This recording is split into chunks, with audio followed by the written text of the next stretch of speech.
Hi, I'm Darwin with Island Flyboard. We're going to talk about Flyboarding 101.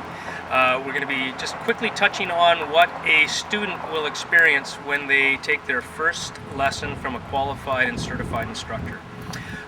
The flyboarder will obviously show up to the location and is going to get a quick brief which will give him an explanation of what he's about to experience.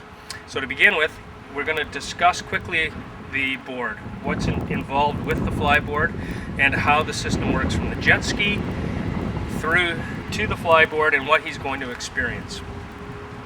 Once he's been briefed on his soon-to-be flight, we're going to quickly discuss how he is going to operate the flyboard and what we're going to do from the jet ski. He's going to be strapped into the boots. We're going to make them quite secure, so there's not a lot of wiggle room.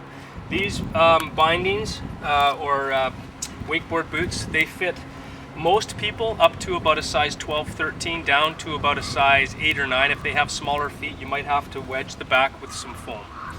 Once the flyboarder is secured into the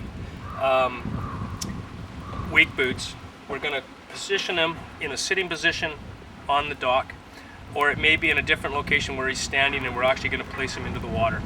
To back up a little bit, we're going to talk about what the flyboard instructor is going to do from the jet ski.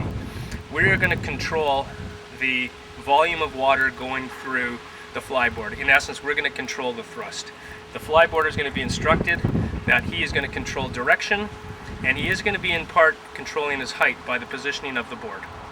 And that's another topic to be covered shortly.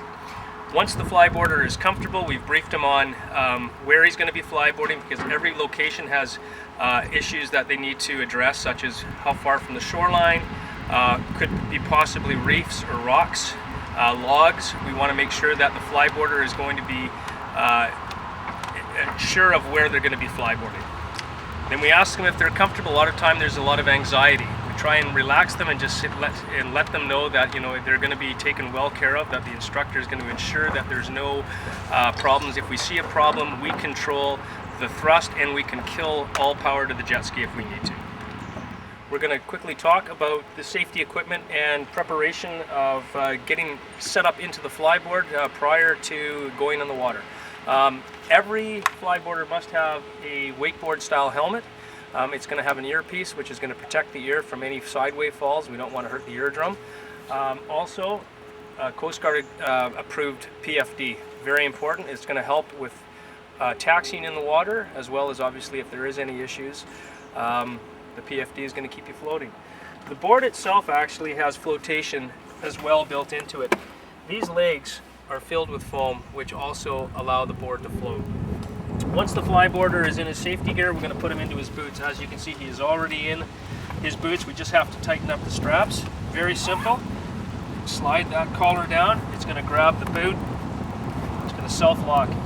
We can finish it with a half hitch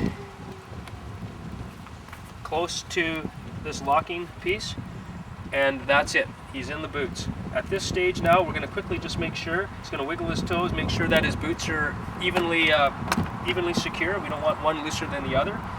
If he's happy, you happy? I'm happy. Okay, we're ready to go in the water. Let's flyboard.